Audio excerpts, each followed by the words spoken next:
রমজান মাসে আল্লাহ আমাদের সকলের গুনাহ খাতা মাফ করে দিক। আমরা সকলেই মন খুলে বলেন তো চাই কি চাই না? আল্লাহর হাবিব বলেছেন রমজান মাসে আল্লাহ তাআলা বান্দার জীবনের এক একটা রোজার বিনিময়ে এক একটা বছরের গুনাহ খাতাকে আল্লাহ মাফ করে দেয়। বান্দা একটা রোজা ঈমান নিয়ে রাখবে, আল্লাহ তার অতীতের এক বছরের গুনাহ খাতা মাফ করে দিবে। সুবহানাল্লাহ পড়েন সবাই।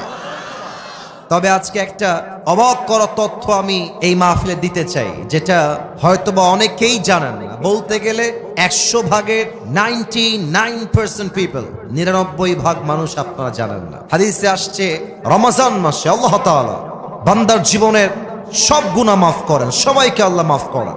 তবে তাকে আল্লাহ তাআলা মাফ করেন না যেই বান্দা রোজা রেখেও আব্বা আম্মার সঙ্গে খারাপ ব্যবহার করে, তার কোনো ক্ষমা নাই। যে রোজাও রাখে মায়ের সঙ্গে বদমেজাজ নিয়ে কথা বলে, যে রোজা রাখে বাবার সঙ্গে বদমেজাজ নিয়ে কথা বলে, আল্লাহর হাবিব বলেছেন আল্লাহ তার রোজাও কবুল করবেন না, রোজার মাস তাকে মাফও করবেন না। দেখেন কোরআন কি বলছে।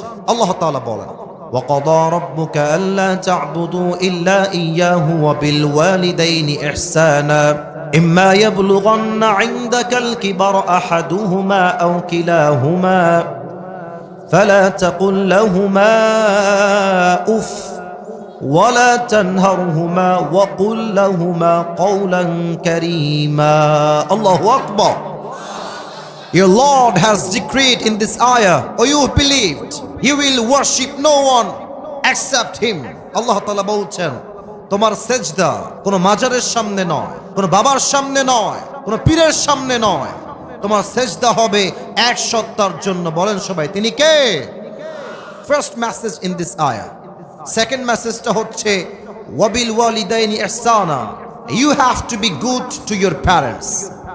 If on or both of them reached old age with you, do not repel them. আল্লাহ বলছে বান্দা আব্বা আম্মার সঙ্গে সদ্ব্যবহার করো।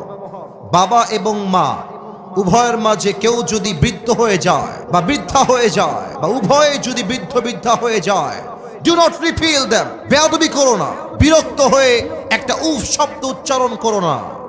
وَقُلْ لَهُمَا قَوْلًا كَرِيمًا. Speak to them with a noble words.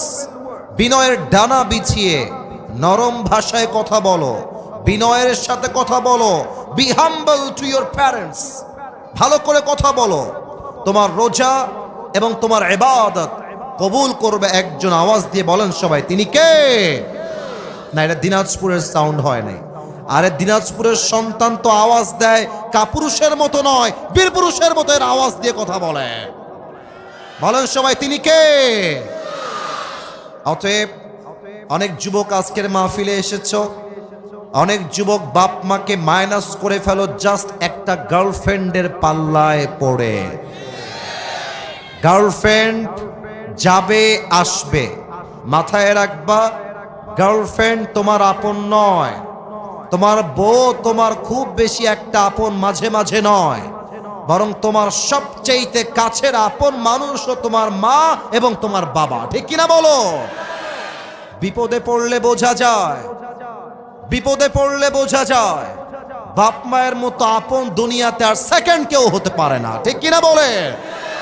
অতএব আমি মনে করি আমার যেই মা আমাকে 10 মাস 10 দিন গর্ভে ধারণ করেছেন, আমাকে পালন করেছেন, এমন মায়ের সঙ্গে যেই সন্তান খারাপ ব্যবহার করবে, সেই সন্তান কখনো সুসন্তান হতে পারে না, সে কুলাঙ্গার সন্তান হতে পারে। ঠিক কিনা বলে? যে মায়া মায় গর্ভে ধরে মায়ার জালে বন্দি রেখে করেছে পালন, হে প্রভু তুমিও তারে তোমার আরশ ছায়া নিরে করিও লালন, মাকে করিও লালন। পড়েন সবাই আমিন। তাহলে 1 number, don't misbehave with your parents. যারা যারা আব্বা আম্মার সঙ্গে খারাপ ব্যবহার করেছো, এদিকে তাকাও সবাই, এদিকে তাকাও, দাঁড়িয়ে থাকার এদিকে তাকাও। আজকে আব্বা আম্মার কাছে গিয়ে সবাই মাফ চেয়ে নেবেন, আমিও মাফ চেয়ে নেব যে মা অনেক অন্যায় হয়ে গেছে, ভুল বুঝে তোমাকে অন্যায় করে ফেলেছি, বাজে কথা বলে ফেলেছি, সামনে রমাজান আসছে, মা ও আব্বা তুমি আমারে মাফ করে দাও। বলেন সবাই আমিন। এক নাম্বার, আব্বা আম্মার সাথে খারাপ ব্যবহার করা যাবে না। দুই নাম্বার, যে ব্যক্তির রোজা আল্লাহ তাআলা কবুল করেন না এবং তাকে আল্লাহ তাআলা মাফ করেন না, সে হচ্ছে মুদমিনু খামরিন, যে নেশাখোর, যে মদ খায়। আমি যদি স্টেজ থেকে এখন নেমে যাই, কয়েকজনের পকেটে আমি হাত দেই, অনেকের পকেট থেকে এখন একটা বিড়ির প্যাকেট বের হবে, এখনই বের হবে। আবার মাহফিল শেষ করে যাওয়ার সময় এপার দিয়ে যাবে, বিড়ি টানতে টানতে বাসায় যাবে। হাদিস শোনেন, ডানে আওয়াজ না, একদম চুপচাপ, ওই কন্ট্রোল করো। ভলান্টিয়ার্স গো ব্যাক, ওদিকে যাও, পিচ্ছি থেকে কন্ট্রোল করবা। এদিকে সবাই লুক এট মাই ফেস, এদিকে ভাই, ওদিকে কিছু নাই, এদিকে। হাদিস শোনেন, ইদা শারিবাল খামর ফাজলিদুহু, আল্লাহর হাবিব বলেছেন যদি কেউ মদ পান করে ফ্লগ হিম, তাকে ব্যাট দিয়ে আঘাত করো। If he becomes intoxicated again, fajliduhu, flog him again. আল্লাহর হাবিব বলেছেন যদি আবার সে মদ পান করে আবার ব্যত্রাঘাত করো, যদি আবার করে আবার ব্যত্রাঘাত করো, যদি সে চারবার এসে আবার মদ পান করে ফadribu উনকাহু, behead him. আল্লাহর হাবিব বলেছেন যে চারবার মদ পান করবে তাকে এক কোপ দিয়ে তার কল্লা আলাদা করে দাও। আল্লাহু আকবার। কি কড়া বিধান শাস্তির। অতএব রমজান মাসে আমরা তওবা করছি, বিড়ি, সিগারেট, মদ এবং নেশাগ্রস্ত কোনো জিনিস আমরা মুখে নিব না। রাজি আছেন তো সবাই ইনশাআল্লাহ? একটু হাত তুলে বলেন সবাই ইনশাআল্লাহ। 3 নাম্বার রোগটা বলবো, এটা বড্ড মারাত্মক রোগ। এই রোগের জন্য আমাদের দেশটা ধ্বংস হচ্ছে। এই রোগটা হলো হিংসার রোগ। ভাই তার ভাইকে সহ্য করতে পারে না। আমি ভাইয়ের কথা কি বলবো, বাংলাদেশে এক হুজুর আর এক হুজুরকে সহ্য করতে পারে না, ঠিক কিনা বলে? সারাদিন গীবত, বদনাম, সোশ্যাল মিডিয়ায় ঢুকলেই এক হুজুর আর এক হুজুরকে দেখতে পারে না। আসুন আমরা জেনে নেই হাদিস কি বলছে। আল্লাহর হাবিব বলেছেন আল হাসাদ তাকুলুল হাসানাত কামা তাকুলুন নার আল হাতাব। হিংসা মানুষের আমলকে এমন ভাবে জ্বালিয়ে দেয়, পুড়িয়ে দেয়, যেমন ভাবে আগুন কাঠকে পুড়িয়ে দেয়। এবং আল্লাহর হাবিব বলেছেন রমজান মাসে আল্লাহ তাআলা সবাইকে মাফ করে দিবেন, 2 জনকে মাফ করবেন না। তার মাঝে একজন হচ্ছে মুসাহেন, যে তার হৃদয়ে তার ভাইয়ের জন্য বিদ্বেষ পোষণ করে। অতএব সবাই আমরা নিয়ত করছি আমাদের হৃদয় থেকে সমস্ত হিংসা আমরা রমজানের পূর্বেই মুছে ফেলবো। বলেন সবাই ইনশাআল্লাহ। আর আপনারা গ্রামের মানুষ, আমি আসিফ হুজুর গ্রামের সন্তান। আমরা গ্রামের সন্তান বলেই আমাদেরকে মাইনাস করে দেওয়া যাবে না। পুরো পৃথিবীতে যারাই ইতিহাস করেছে, যারা ইতিহাসের রচনা করেছে, তার 90% বেশি মানুষ গ্রাম থেকে উঠে গিয়ে ইতিহাস তৈরি করেছে। গ্রামে একটা সমস্যা আছে, একটু কিছু কথা হয়ে গেলে, একটু রাগারাগি হয়ে গেলে আর কথা বলে না, তাকায় না, সালাম কালাম দেয় না, আত্মীয়তার সম্পর্ক বিচ্ছিন্ন করে ফেলে। আল্লাহর হাবিব বলেছেন যে আত্মীয়তার সম্পর্ক বিচ্ছিন্ন করে তার কোনো ইবাদত আল্লাহর কাছে কবুল হবে না।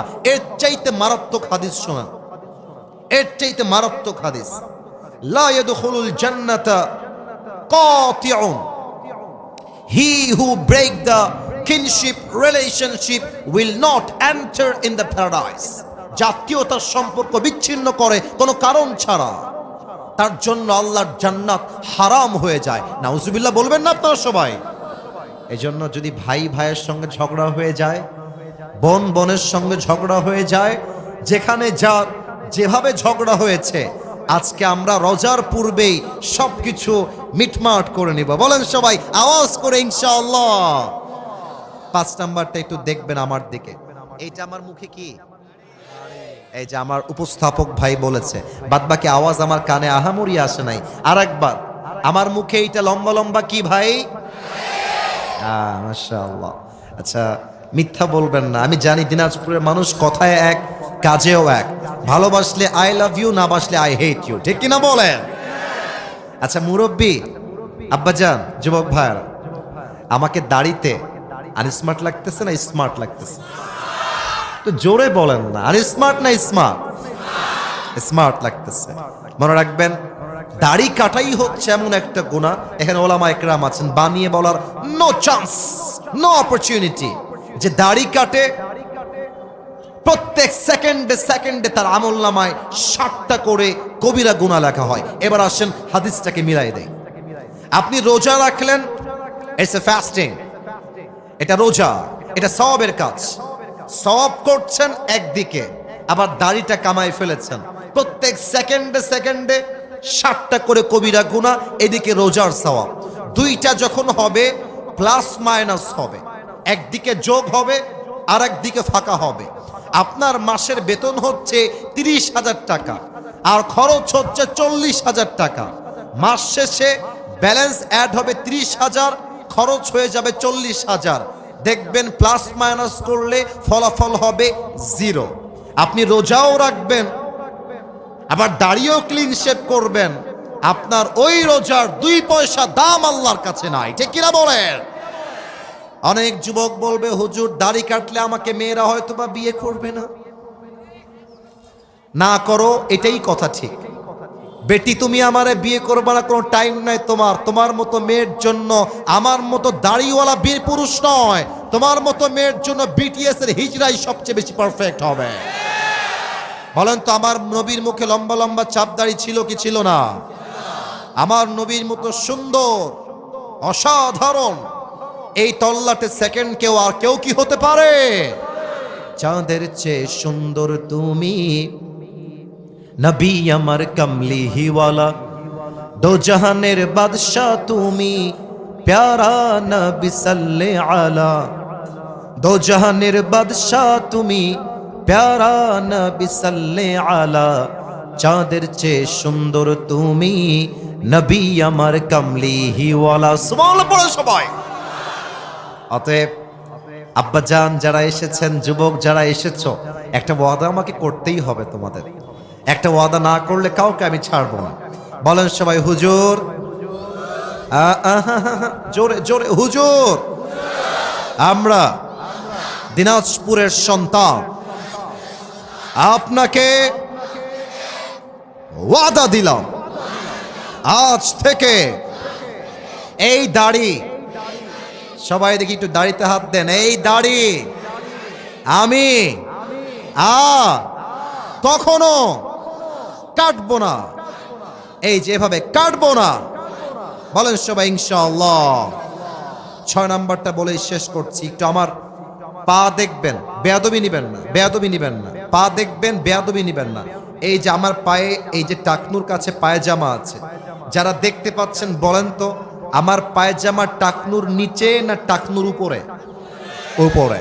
পুরুষ মানুষের জন্য টাকনুর নিচে প্যান্ট পরা স্পষ্ট হারাম, নিয়ম হয়ে গিয়েছে চেঞ্জ।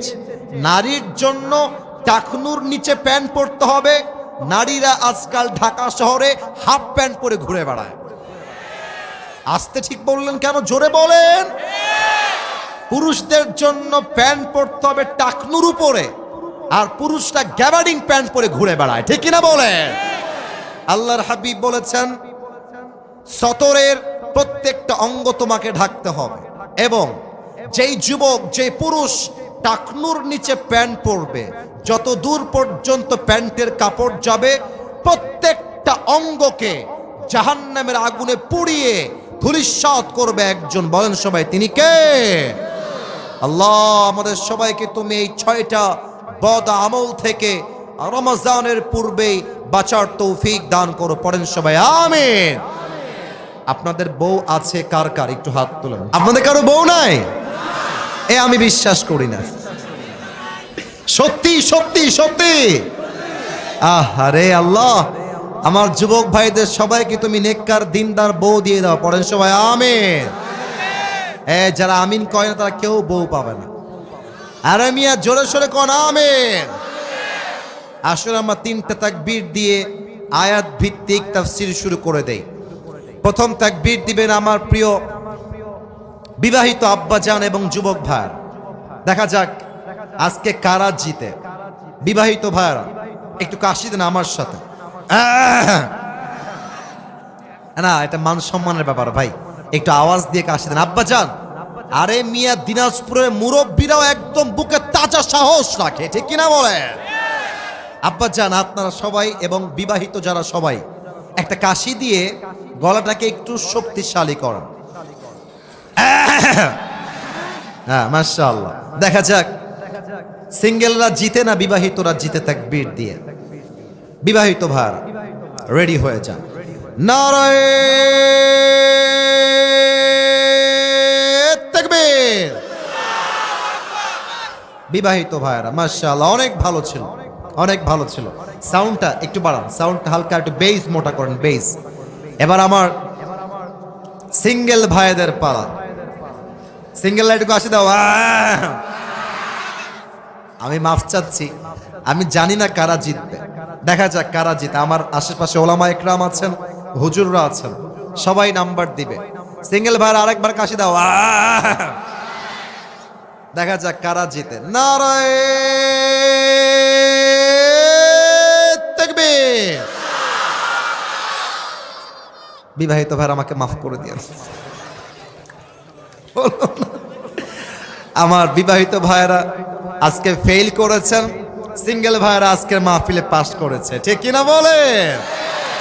আচ্ছা, এবার আর কোনো ভাগাভাগি নাই। এবার আমরা সবাই মিলে তাকবীর দিব। এমন জোরে তাকবীর দিবেন যে আমি স্টেজ ভেঙে উল্টে নিচের দিকে পড়ে যাব। আচ্ছা, সবাই একটা কাশি দেন। নারায়ে তাকবীর। আল কোরআনের আলো,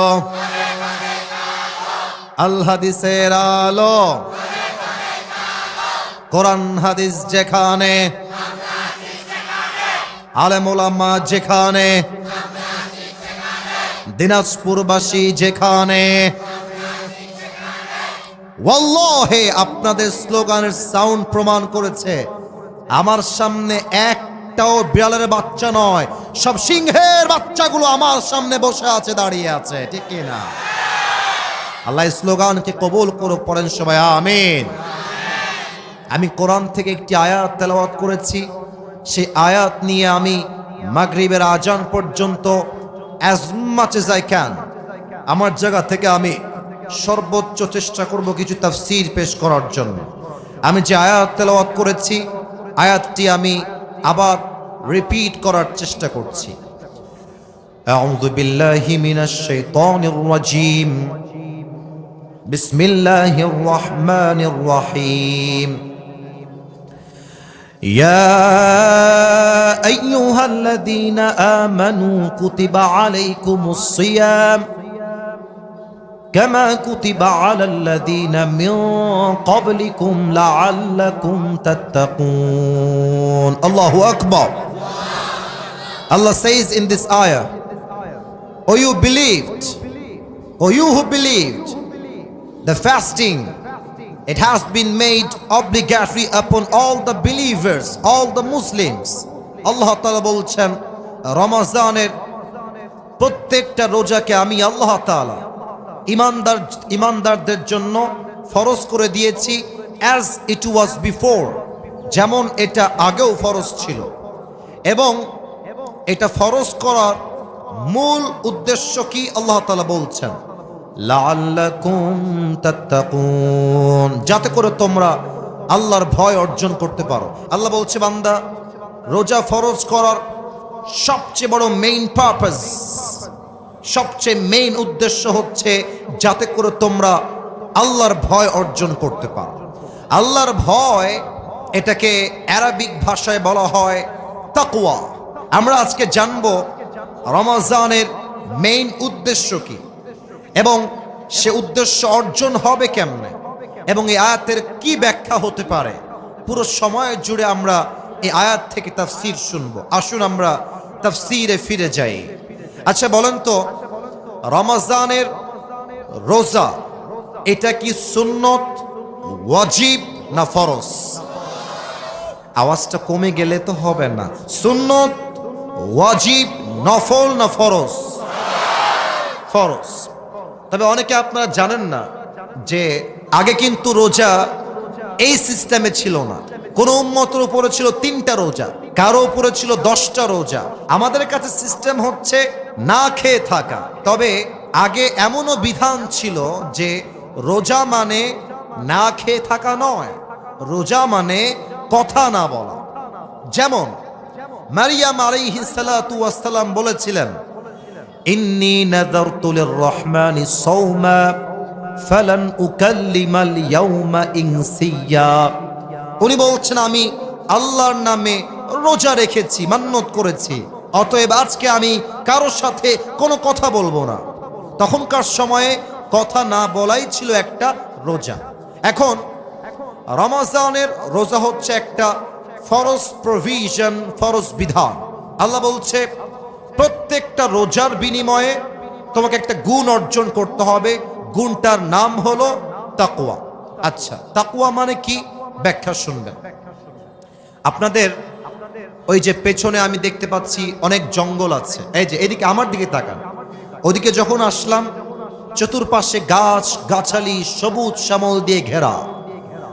আচ্ছা, দিনাজপুরের বিরলের ভার, আপনি যদি একটা জঙ্গলে যান, মনে করেন আফ্রিকার জঙ্গল মনে করেন, অথবা ভাবেন আমাদের খুলনার সাতক্ষীরার সুন্দরবন। সুন্দরবনের নাম তো শুনছেন সবাই আপনারা নাকি? কথা কনা শুনছেন তো সবাই আপনারা নাকি? আচ্ছা, সুন্দরবনে আপনি হাঁটতেছেন রাস্তা দিয়ে। আচ্ছা বলেন তো, বুঝে থাকলে রাস্তায় কি শুধু রাস্তাই থাকে, না বাগানের রাস্তায় কাটাও থাকে? কাটাও থাকে, সাপ থাকে, বিচ্ছু থাকে, অনেক কিছুই থাকে। আপনি যখন বাগান দিয়ে হাঁটবেন, জঙ্গল দিয়ে হাঁটবেন, আপনি খুব সাবধানে হাঁটবেন। কেমন করে হাঁটবেন? আপনি জুতা পরবেন, হাতে একটা লাঠি রাখবেন, যেন সাপ অ্যাটাক করলে আপনি অ্যাটাককে ডিফেন্স করতে পারেন। এটাই হচ্ছে তাকওয়া। হাদিস থেকে বলছি, উবাই ইবনে কাব রাদিয়াল্লাহু তাআলা আনহু কে ওমর ফারুক রাদিয়াল্লাহু তাআলা আনহু ডাক দিয়ে বললেন, হে উবাই ইবনে কাব, মা তারিফুত তাকওয়া? হে উবাই, আমাকে একটু বলো তো তাকওয়া কাকে বলে? উনি বললেন, ইয়া আমিরুল মুসলিমিন, আপনি কি কখনো কাঁটাযুক্ত রাস্তায় হেঁটেছেন? বলছি, ইয়েস, আমি হেঁটেছি। কেমনে হেঁটেছেন?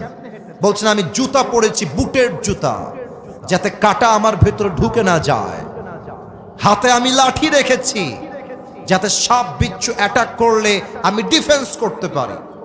উবাই ইবনে কাব বলছেন, that is the definition of তাকওয়া, এটাই হলো তাকওয়া। তো ওমর ফারুক বলছে, কি বললেন? এইটা তাকওয়া কেমনে হয়? আমি তো সংখ্যা বুঝলাম না, একটু বুঝায় বলেন। উবাই ইবনে কাব বললেন, দুনিয়াতে চলতে গেলে একদিকে আছে হালাল, আমার কথা বুঝে থাকলে উত্তর দেন। একদিকে আছে, সবাইকে বলতে হবে, একজনও মাইনাস হওয়া যাবে না। একদিকে আছে, আর একদিকে আছে হারাম। বলেন সবাই, একদিকে হালাল আর একদিকে। আপনি যদি মুসলমান হন, আমি আপনাকে 2টা অপশন দিচ্ছি। এক,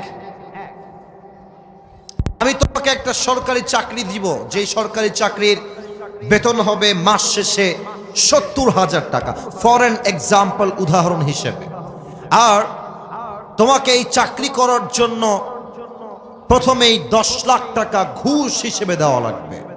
আর সেকেন্ড অপশন হলো কোনো চাকরি নয়, তোমাকে দিনাজপুর শহরে একটা ভ্যানের মধ্যে করে মুড়ি বিক্রি করতে হবে, যেখানে কোনো ঘুষ নাই, পুরোটাই হালাল। আপনি যদি মুসলমান ঘরের সন্তান হয়ে থাকেন, আপনি বলবেন, যেই চাকরি করতে আমাকে ঘুষ দেওয়া লাগে, ওই চাকরির মুখে আমি লাথি মারি। আমি ভ্যান চালায় খাবো, জমিতে আমি চাষ করে খাবো, আমি কৃষক হয়ে থাকবো, আমি ঝালমুখ মুড়ি বিক্রি করে খাবো, আমি মানুষের জমিনে খেটে খাবো, তবু আল্লাহর জমিনে বেঁচে থাকতে হারামের একটা পয়সা আমি গ্রহণ করতে পারবো না। ঠিক কিনা বলেন? দিস ইজ তাকওয়া। হারামকে অ্যাভয়েড করবেন, হালালকে অ্যাকসেপ্ট করবেন, আপনি মুত্তাকি হয়ে যাবেন। নাম্বার 1। নাম্বার 2, আচ্ছা এখন বাজে মনে করেন রাত 12টা। এই জাস্ট মনে করেন যদি এখন রাত 12টা বাজে, আশেপাশে কি আলো থাকবে না অন্ধকার হয়ে যাবে? আসতে না, আরো জোরে, আলো না অন্ধকার? কালকে দেখলাম প্রচুর কুয়াশা, অনেক কুয়াশা রাস্তায়। আচ্ছা বলেন তো প্রিয় ভাইরা, কুয়াশার মাঝে গাড়ি আমরা চালাই, আমি নিজেও গাড়িতে বসি, আমার তো প্রোগ্রাম থাকে পুরো বাংলাদেশে। আমি খুব খেয়াল করেছি কুয়াশার ভেতরে আমার ড্রাইভার বসে এই দিকে, আর আমি ড্রাইভারের পেছনে বসি না, আমি বসি এই পাশে। আমার কথা কি বোঝা যায় নাকি যায় না? আচ্ছা, আমি খুব খেয়াল করেছি, আমি পরশুদিনও খেয়াল করলাম যে যখন কুয়াশা থাকে একটু পর পর আমাদের গাড়ির যে গ্লাস আছে, গ্লাস সামনের যে গ্লাস যেটাতে আমরা সব কিছু দেখি, গাড়ি আসছে কিনা, কেউ ক্রস করছে কিনা, রাস্তায় কেউ আছে কিনা, ওই গ্লাসটা কুয়াশার পানিতে পুরোটা ঝাপসা হয়ে যায়, দেখা যায় না।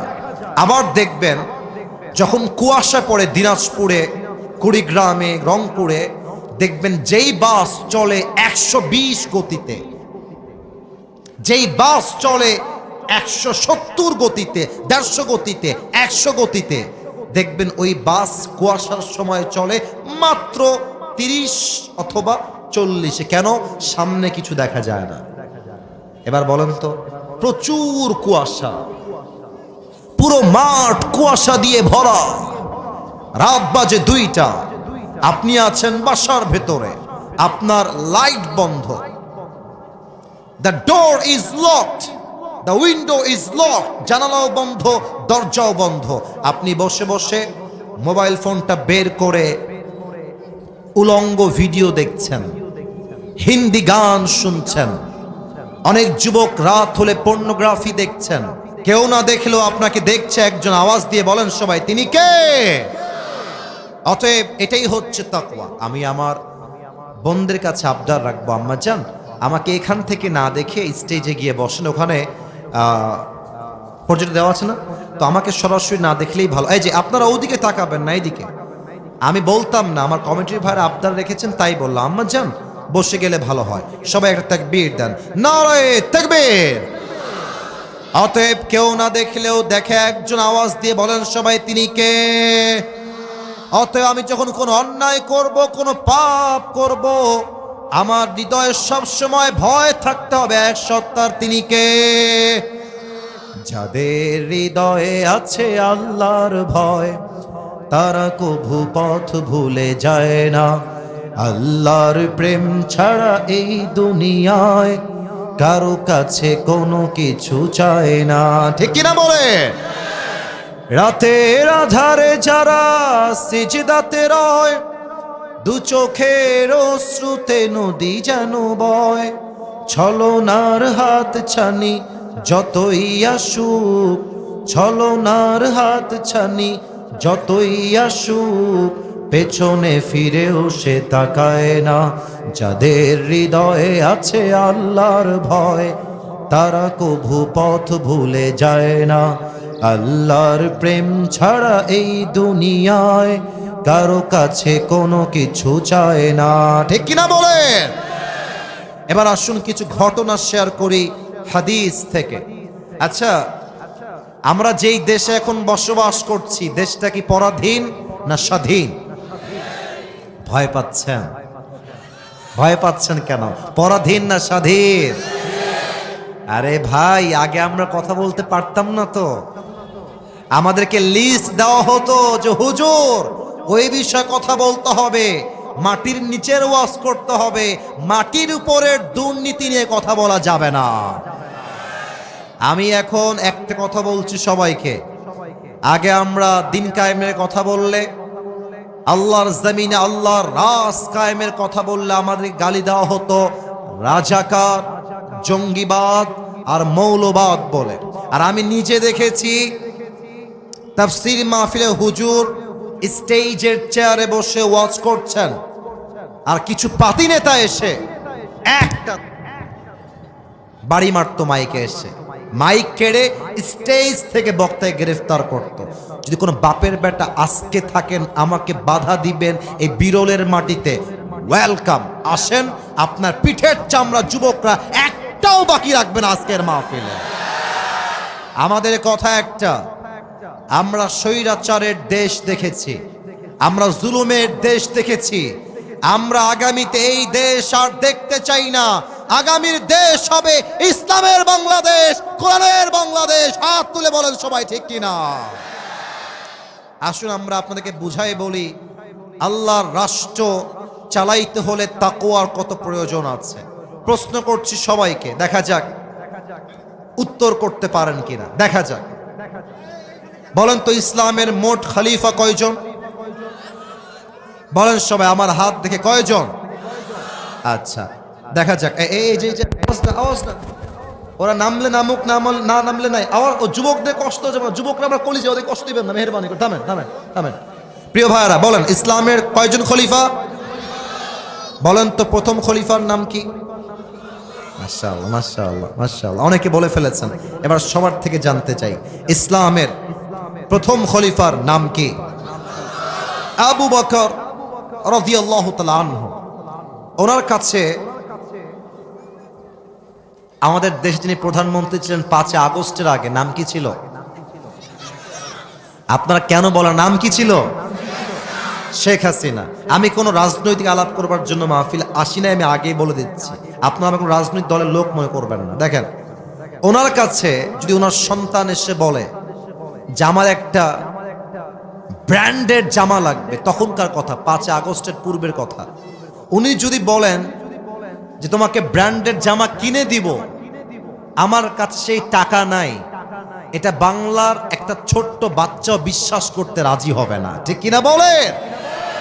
তারা তো আমাদের দেশ থেকে 1 কোটি নয়, 2 কোটি নয়, কয়েকশো কোটি টাকা, লক্ষ কোটি টাকা দেশ থেকে বিদেশের মাটিতে পাচার করে দিয়েছে, চুরি করে, ঠিক কিনা বলেন? আবু বকরের কাছে তার সন্তান আসছে এবং তার মা আসছে, অর্থাৎ সন্তানের মা এসে বলছে, ইয়া আবু বকর, সন্তানের পক্ষ থেকে ছোট্ট একটা আবদার আছে আমাদের কাছে। কি আবদার বলো? তো বলছে, আপনার সন্তানরা আরবের সবচেয়ে দামি খাবার সারিদ খেতে চায়। মুরব্বীরা যারা এসেছেন আপনারা বুঝবেন, আমাদের দেশে মুরগির গোস্তের চাইতে গরুর গোস্তের দাম কম না বেশি? মাসে হয়তো বা মধ্যবিত্ত পরিবারের সন্তান আমরা একবারও গরুর গোস্ত খাইতে পারি কিনা সন্দেহ। তো এসে বলছে সারিদ খেতে চায়, আপনি কিনে দেন। একজন রাষ্ট্রের প্রধানমন্ত্রী তিনি বলছেন, আমি যে আমার সন্তানদেরকে সারিদ কিনে খাওয়াবো, ওই টাকা আমার কাছে নাই, তোমরা আমাকে মাফ করে দাও, যাও। একজন প্রধানমন্ত্রী কি বলছেন? সারিদ কিনবো, আমার কাছে টাকা নাই। এবার আবু বকর রাদিয়াল্লাহু তাআলা আনহু এই কথা বলে বাড়ির থেকে বের হয়ে গিয়েছেন। দীর্ঘ 3 থেকে 4 মাস পরের কথা, আবু বকর রাদিয়াল্লাহু তাআলা আনহু একবার বাসায় ঢুকেছেন। বাসায় ঢুকেই দেখছেন তার বউয়ের হাতে ছোট্ট একটা প্লেট রাখা। বলছে, প্লেটে কি ঢাকা? দেখি খুলো তো প্লেটটা। প্লেট খুলেই দেখছে প্লেটে কয়েকটা সারিদের টুকরা রাখা আছে। এবার আবু বকর বলছে, সারিদ তোমরা পেলে কই থেকে? আমি তো সারিদ ক্রয় করি নাই তোমাদের জন্য, আসলো কই থেকে? আবু বকরের বউ বলছে, ইয়া খলিফাতুল মুসলিমিন, আপনি যে আমাকে প্রত্যেক মাসে কিছু হাত খরচের টাকা দেন, প্রত্যেক মাসের টাকা বাঁচিয়ে বাঁচিয়ে বাঁচিয়ে বাঁচিয়ে কয়েক মাসে যা জমা হয়েছে, সেই টাকাগুলো জমিয়ে আমি আমার সন্তানের আবদার পূরণ করবার জন্য কয়েক টুকরা সারিদ ক্রয় করেছি, এটা হালাল, টেক ইট, নেন, একটু খান, এটা আপনার জন্য হাদিয়া। আবু বকর নিয়েছেন, সারিদগুলো খেয়েছেন, খেয়ে সোজা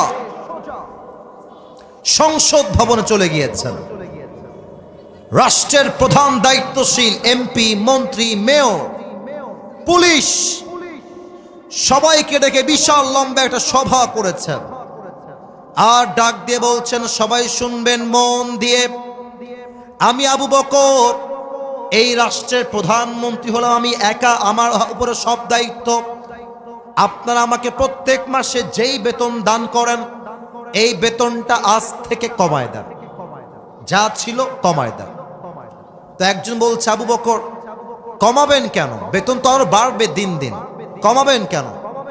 আবু বকর ডাক দিয়ে বলছে, শোনো, আমার প্রত্যেক মাসের বেতন থেকে টাকা বাঁচিয়ে আমার বউ আমার জন্য, সন্তানের জন্য শাড়ি ক্রয় করেছে। এর দ্বারা প্রমাণ হয়ে গিয়েছে যে আমার সংসার এর চাইতে কম টাকায় চলবে।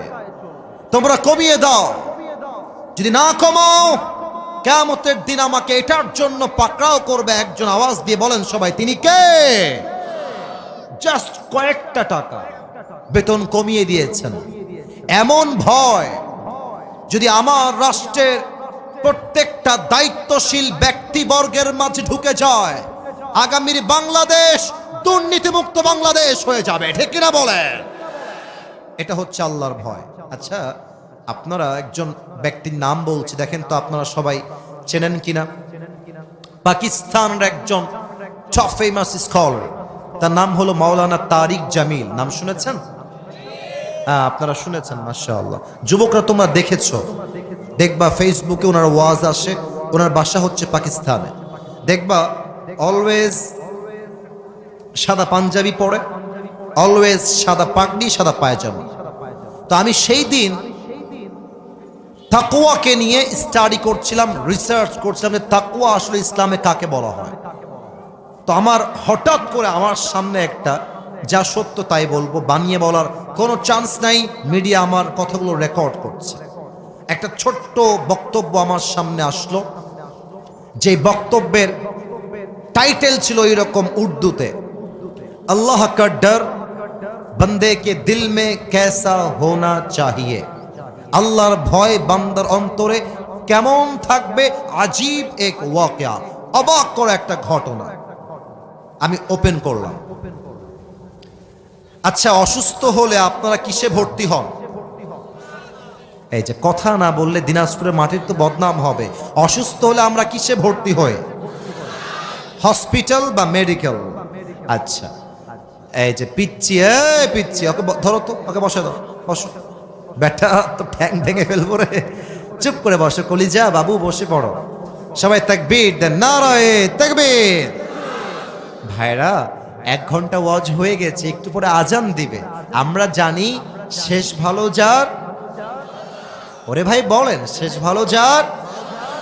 আর কয়েকটা মিনিট সময় আছে, আমাকে দেওয়া যাবে কি যাবে না?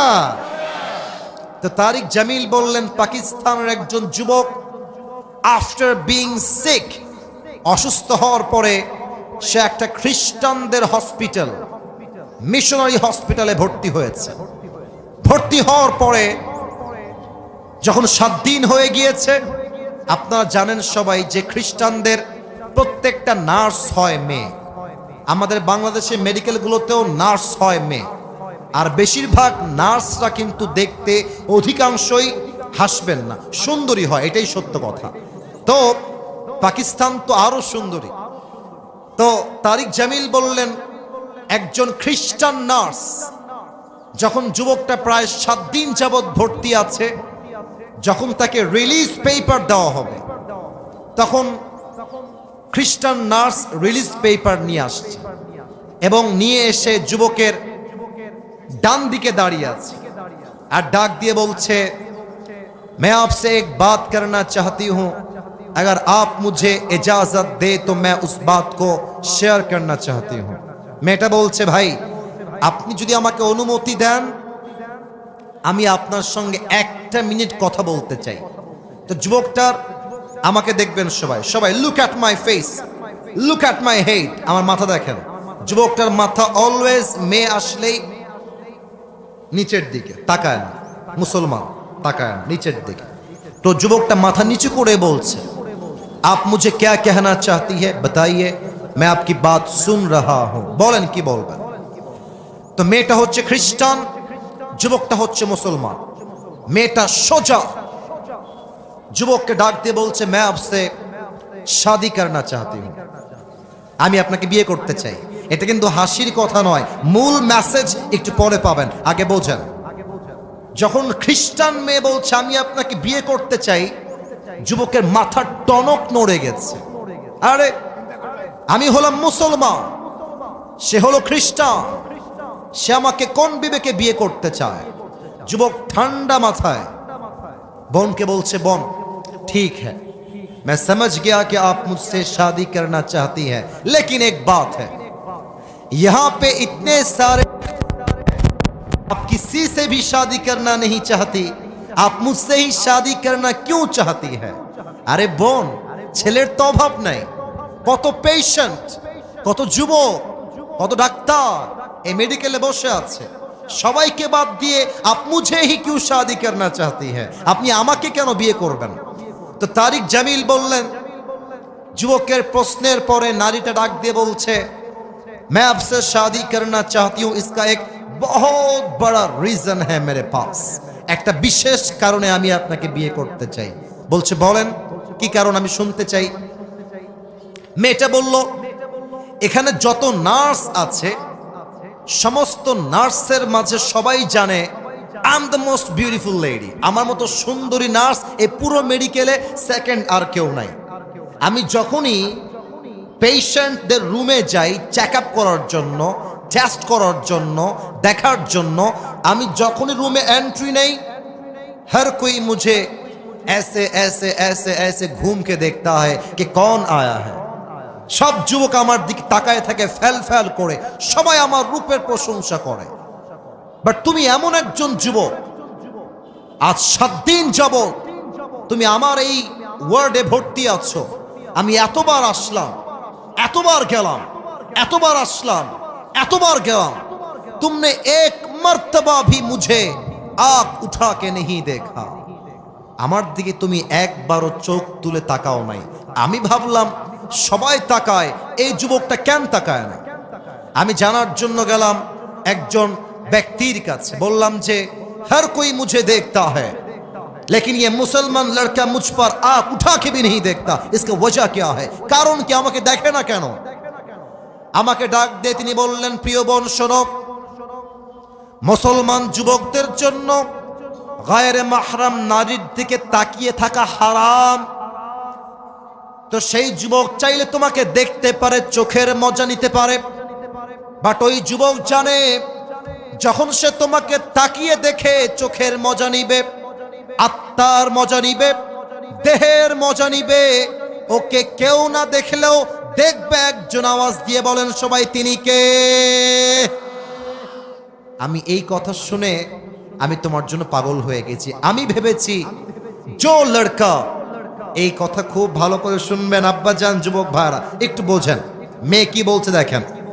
जो लड़का अल्लाह से इतना वफादार हो सकता है, वो लड़का अपनी बीवी से कितना वफादार होगा। আরে যেই যুবকটা আল্লাহকে পরিমাণ ভালোবাসতে পারে, ও তোর বউয়ের জন্য জীবনটাকে বিসর্জন দিয়ে দিবে, ঠিক কিনা বলেন? এই জন্য আমি তোমাকে বিয়ে করতে চাই, তুমি কি রাজি আছো কিনা? এবার যুবকটা বলছে, अगर आप मुझसे शादी करना चाहती है तो एक शर्त है मेरे पास, अगर आप शर्त को कबूल कर ले तो मैं आपसे शादी करूंगा। शर्त আছে একটা, বলেন কি শর্ত?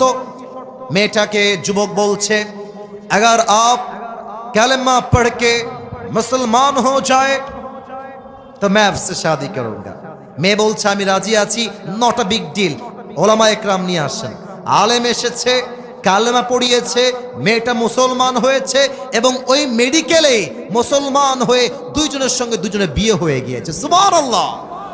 আমি একটা কথা ওয়াল্লাহি আল্লাহর কসম করে বলছি, বানিয়ে বলি নাই, যা শুনেছি তা বললাম। মেসেজ একটাই, বিয়ের সময় আসলে অনেক মেয়েরা টাকা পয়সা বাদ দিয়ে বুইড়া টাকলার সঙ্গে বিয়ের পিড়িতে বসে যায়। মেয়েদের বোঝা উচিত বিয়ের সময় ছেলের টাকার জরুরি নয়, ভালো চাকরি জরুরি নয়, বিয়ের জন্য সবচেয়ে জরুরি তাকওয়া এবং যুবকের চরিত্র, ঠিক কিনা বলেন?